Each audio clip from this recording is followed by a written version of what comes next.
Assalamualaikum warahmatullahi wabarakatuh. Salam sejahtera untuk kita semua. Semoga senantiasa diberi kesehatan oleh Allah Subhanahu wa Ta'ala. Yang terhormat, kepada Ibu Fenty Fauzia selaku dosen pengampu mata kuliah Ekonomi Pembangunan, yang kami banggakan dan kami cintai, rekan-rekan lokal OS4 Ekonomi Syariah IAIN Samarinda angkatan tahun 2017 yang berbahagia. Salawat serta salam tak lupa kita aturkan kepada junjungan kita Nabi besar Muhammad Rasulullah Shallallahu Alaihi Wasallam, dan semoga kita semua kelak mendapat syafaat beliau di akhir zaman nanti. Amin ya rabbal alamin. Rekan-rekan sekalian, di sini kami dari kelompok 6 mata kuliah Ekonomi Pembangunan dengan beranggotakan kelompok sebagai berikut. Saya sendiri, Egy Dwi Nuristianto, dan rekan-rekan saya yang bernama Kurnia Ramadan, Muhammad Saifuddin, Rahma Endre, Rio Rizky Rivaldo, dan Said Ahmad. Baik, di sini kami telah membuat tayangan video yang berisikan tentang penjelasan materi kelompok kami yang berjudul Pembangunan Ekonomi Daerah dalam Era Otonomi Daerah. Di dalam video ini berisikan tentang penjelasan dan pemaparan pembangunan ekonomi daerah beserta gambaran dan liputan pembangunan ekonomi daerah dalam era otonomi daerah. Berikut tayangannya. Indonesia adalah negara yang terhimpun dari bermacam-macam suku dan budaya dalam berbagai daerah yang terbentang dari Sabang hingga Merauke, yang memiliki banyak perbedaan atas potensi sumber daya alam maupun sumber daya manusia. Perbedaan tersebut timbul karena perbedaan letak geografis suatu daerah dengan daerah lain yang dipisahkan oleh laut lepas ataupun yang hanya dipisahkan oleh selat. Selain itu, perbedaan antar suatu daerah juga dapat dikarenakan latar belakang sejarah daerah tertentu. Karena perbedaan tersebut, tentunya di berbagai daerah membutuhkan penerapan kebijakan daerah yang berbeda pula sesuai dengan ciri khas daerahnya masing-masing. Dalam hal ini, bangsa Indonesia kini telah berhasil membentuk kebijakan otonomi daerah yang memberikan kewenangan yang luas kepada pemerintah daerah untuk mengatur daerahnya sendiri yang sesuai dengan karakter dan ciri khas daerahnya masing-masing.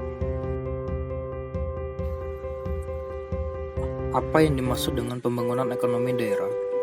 Pembangunan ekonomi daerah adalah suatu proses yang mencakup pembentukan institusi baru, pembangunan industri-industri alternatif, perbaikan kapasitas tenaga kerja yang ada untuk menghasilkan produk dan jasa yang lebih baik, identifikasi pasar-pasar, alih ilmu pengetahuan, dan pembangunan perusahaan-perusahaan baru. Setiap upaya pembangunan ekonomi daerah mempunyai tujuan utama untuk meningkatkan jumlah dan jenis peluang kerja untuk masyarakat daerah. Dalam upaya untuk mencapai tujuan tersebut, pemerintah daerah dan masyarakatnya harus secara bersama-sama mengambil inisiatif pembangunan daerah. Oleh karena itu, pemerintah daerah beserta partisipasi masyarakatnya dan juga menggunakan setiap sumber daya yang ada harus mampu menaksir potensi setiap sumber daya yang diperlukan untuk merancang dan membangun perekonomian daerah tersebut. Untuk lebih jelas, apa saja yang memungkinkan terjadinya pembangunan ekonomi daerah, kita harus mengerti apa itu pembangunan ekonomi daerah. Berikut ragam contohnya. Pertama, membangun jalan-jalan yang rusak. Ada banyak jalanan yang rusak di masing-masing daerah, apalagi bagi daerah yang masih terpencil. Kebanyakan faktor non-ekonomi yang mempengaruhi pembangunan biasanya akan digunakan untuk bisa mendapatkan pembangunan yang terarah dan lebih efisien. Pembangunan ekonomi daerah di sektor jalan ini merupakan sebuah hal yang vital, karena jalan merupakan akses bagi banyak orang untuk bisa bepergian.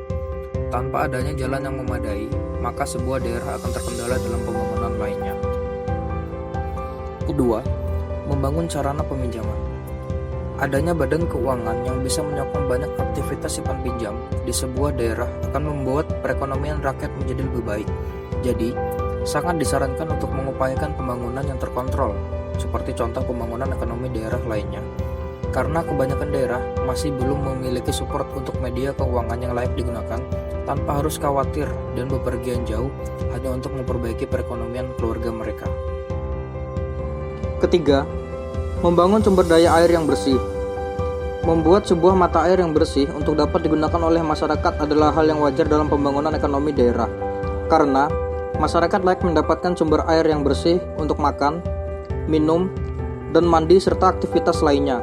Jadi, mendirikan PDAM adalah salah satu alternatif untuk penyediaan air bersih yang dibutuhkan oleh setiap masyarakat yang ada. Dan tentunya, pembangunan PDAM ini termasuk ke dalam daftar pembangunan ekonomi daerah. Keempat, menyiapkan dan menambah lapangan kerja. Ada banyak jenis lapangan kerja yang bisa dibangun dan disiapkan dalam pembangunan ekonomi tersebut. Misalnya saja, untuk menambah semua hal yang berkaitan dengan lahan-lahan perkebunan dan pertanian, di mana masyarakat bisa ikut serta sebagai pekerja di sana. Dengan adanya lapangan pekerja tersebut, maka boleh dikatakan pembangunan daerah akan berjalan dan dirumuskan dengan baik oleh pejabatnya. Kelima, penyediaan fasilitas untuk komunikasi. Misalnya saja, memperbaiki dan melestarikan menara jaringan seluler agar masyarakat di daerah bisa menggunakannya dengan baik.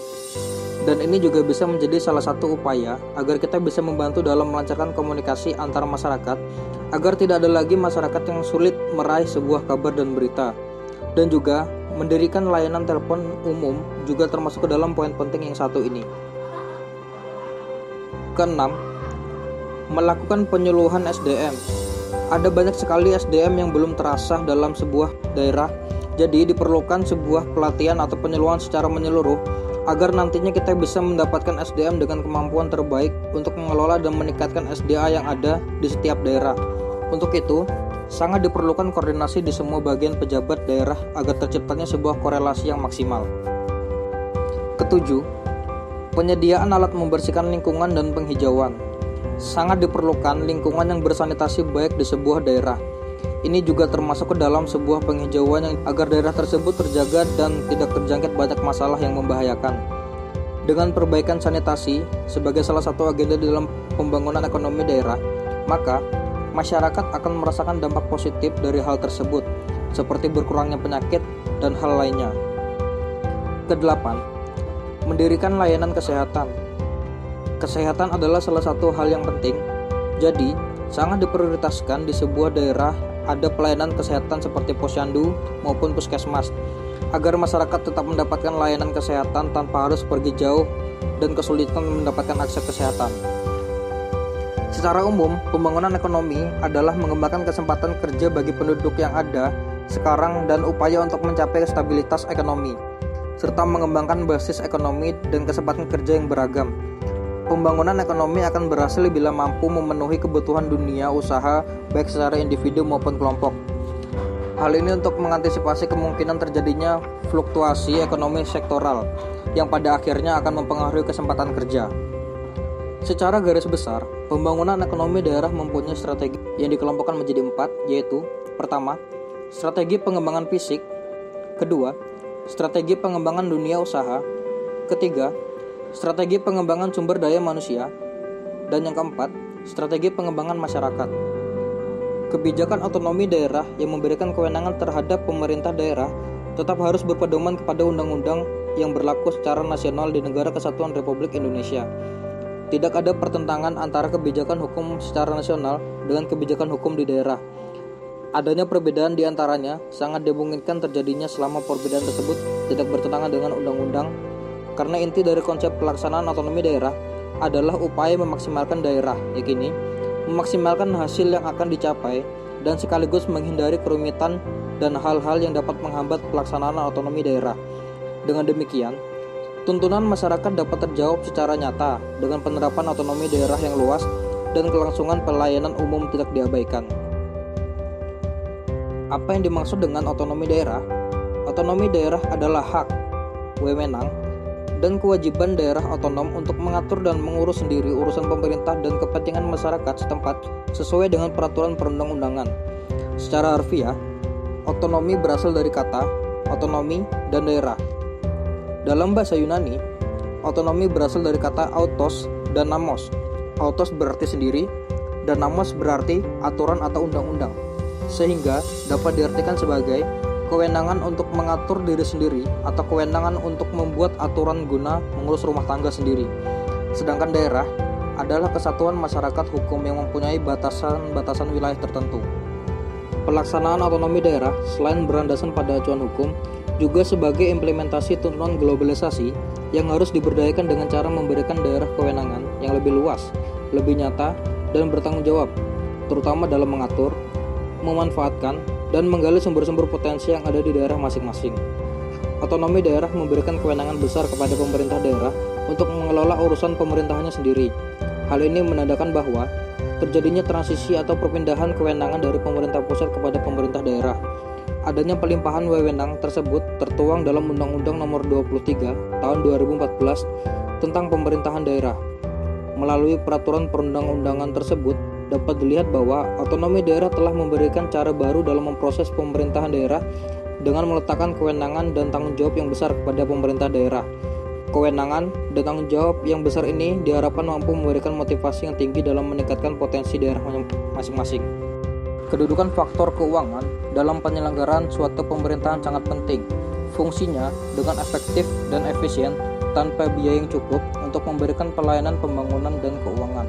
Inilah merupakan salah satu dasar kriteria untuk mengetahui secara nyata kemampuan dalam mengatur rumah tangga dan mengurus rumah tangganya sendiri. Oleh karena itu, sudah sewajarnya apabila APBD dijadikan tolak ukur dan hal terpenting dalam pelaksanaan otonomi daerah demi mewujudkan tingkat kemandirian dalam menghadapi otonomi daerah.